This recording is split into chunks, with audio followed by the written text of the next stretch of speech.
right, here we go again, and yes, I still got the new monster here. I haven't thrown it out in the trash, and it's starting to behave itself just a little bit, so I think with any kind of luck, we'll get through today's show without too many squeaks and squawks. A little different theme today, something I don't think I've ever done before. You might be able to figure it out. The first tune is called Route 66, or Get Your Kicks on Route 66. Route 66 goes from Chicago to L.A., literally goes down, then across Texas, right out to L.A. The song was written in 1946 by a fellow named Bobby Troup. Bobby Troup was a great jazz piano player and obviously a songwriter, and he took his family on that trip, and he got on Route 66 and says, oh, I think I'll write a song about this, and so he did. Now, if you're not sure who Bobby Troup is, the old show Emergency, which I think they're showing reruns now, he's Dr. Early in Emergency. And of course, the young lady, their name just escaped me, but very, very well-known vocalist, and just happens to be Bobby Troup's wife, but come on, Bobby, jazz piano player, songwriter, TV star, married to the gorgeous, I don't know, talk about the guy that's got it made, but unfortunately, they're all gone now. So that's Route 66. Oh, and the theme for today is traveling, car, whatever you want. You'll be driving on Route 66, and we actually spent a night in Texas on Route 66 once a long time ago. So I thought, well, maybe kind of be a fun thing to do. So now if I get my settings right here, we should be able to do another tune. And staying with the theme, when you drive and you're out riding along, you want, you want Blue Skies. So 1926, a fellow named Irving Berlin wrote the song Blue Skies. Here we go.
skies. You want blue skies when you're traveling.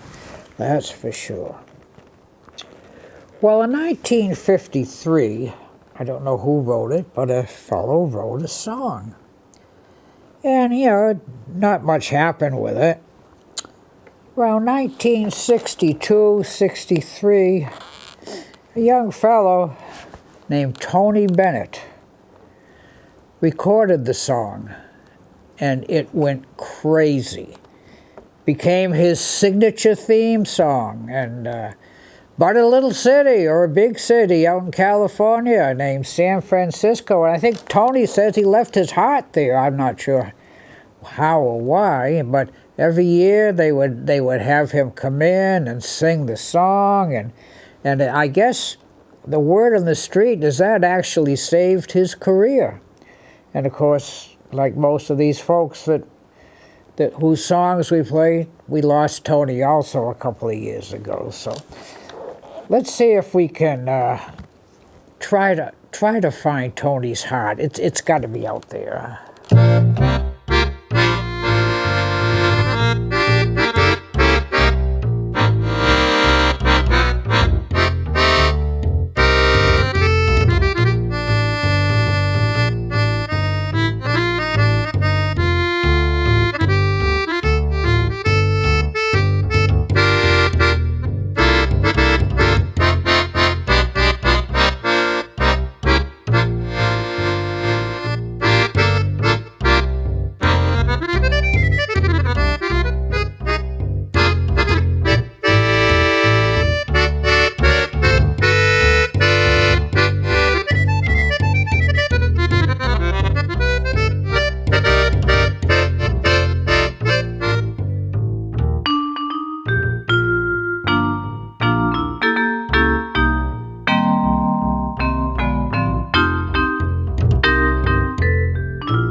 Tony Bennett left his heart in San Francisco.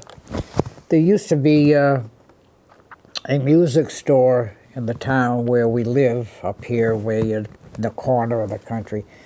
And I was in there one day, and I guess Tony Bennett's accompanist, piano player, came from our area, and he was in there, and I got to meet him, but he wanted more money, and Tony said no, and so he quit. Didn't need it. Didn't need the aggravation, I guess. And of course, shortly after that, a couple of years ago, we did lose Tony. Now that song, I used to play it all the time many years ago, and then I had an incident, which I won't talk about, but kind of a personal incident with that song, and I said, the heck with this. And I didn't play that song probably for, 25 years maybe, so it's the reincarnation of Tony leaving his heart. I don't know. All right, well, this next song is kind of interesting. It's from around 1939, it's 38, 39. Now, there was a little movie little movie that came out around that time. And it was called, oh yeah, Gone with the Wind. You may have heard of it. Probably one of the greatest movies of all time. Well, come to find out, this song came out. It's called Gone with the Wind. Has nothing to do with the movie. And the fellow who wrote it was accused of, riding along on the coattails of the movie to get his song played. But nope, nothing to do with the movie. Just like the name of the song, and that's why I called it Gone with the Wind. Of course, he's gone now too, so we'll never know. But it's a nice little tune called Gone with the Wind. So if you're out traveling, you got to be careful. You may be gone with the wind in more ways than one, if you know what I mean. So here we go.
Gone with the Wind. Now that tune, actually a lot of people have recorded it way back when, and I was first sort of introduced to it because Art Van Dam used to play that song a lot. It's on actually several of his albums, but of course I think he recorded something like 40 albums, so that's a lot of songs. So you may get a few repetition on that many albums. So, Gone with the Wind, Gone with the Wind. All right. Well, this next song, I'm kind of using a little poetic license with it. Now, I remember we were driving across Texas one night, one early evening, and of course we were heading west, and that's where the sun was setting. Now, we chased that sun literally for 100 miles. Of course, the sun was moving, or the earth was, however that all works, just a little faster than we were. But we followed that sun for 100 miles, and it was just cool just to see the sun and then slowly going down. And so I figured, well, there's no song about setting sun that I know of. And we never saw a rainbow, but, hello, that I can, like I said, use poetic license and play a little tune called Over the Rainbow, which was 1941 from the movie, of course, which every young girl is obligated to see at least 20 times by the time she's 12 years old. And this song became, I think I've mentioned this before, the song of the century for the 20th century. It is voted the greatest song of the century. And it almost didn't get in the movie because the director and those in charge didn't think that people would believe a young girl would stand in a cornfield singing the song. Well, fortunately, cooler heads prevail, so let's do a little Over the Rainbow. Here we go.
Over the rainbow. Not chasing the sun, but, you know, same, never.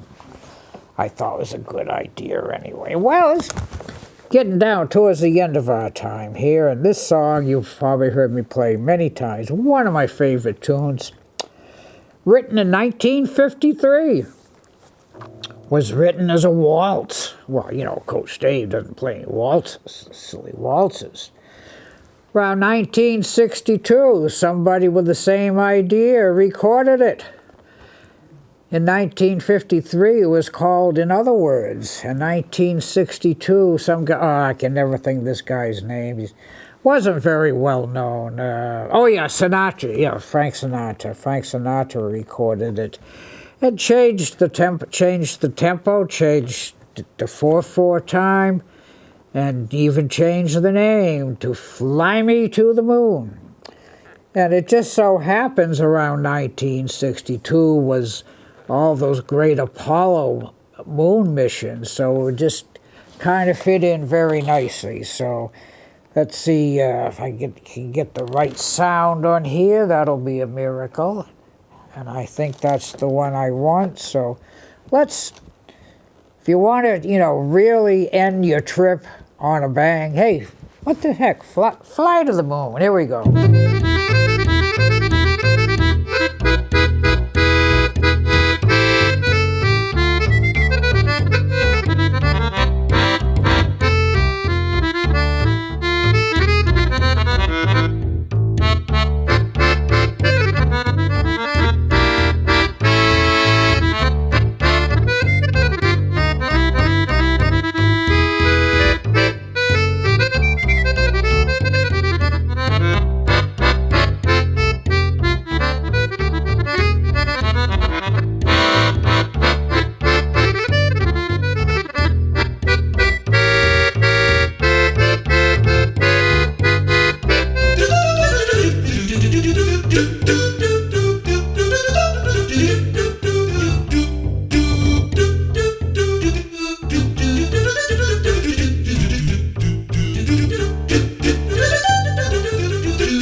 Little doo-wop, Fly Me to the Moon. I kind of like that sound.